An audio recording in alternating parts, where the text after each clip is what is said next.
Guys, I'm gonna tell you the HT RCC pole.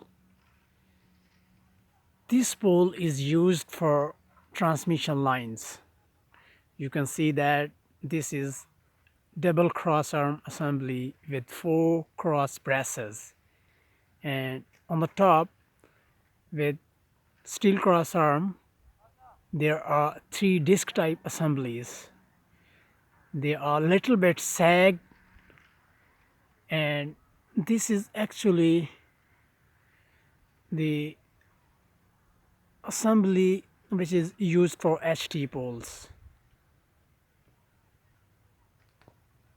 Look at that, the stay wire is also mounted with the RCC pole. The angle of the stay wire is 40 degree with the pole. So this is the single cross arm assembly because it has on the top 3 pin type insulators.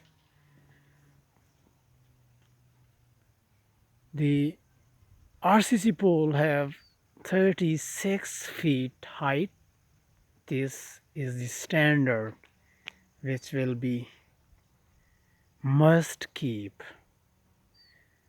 and your installation the HT poles 36 feet height, 3 feet or sometimes 6 feet excavation is compulsory for installation that pole.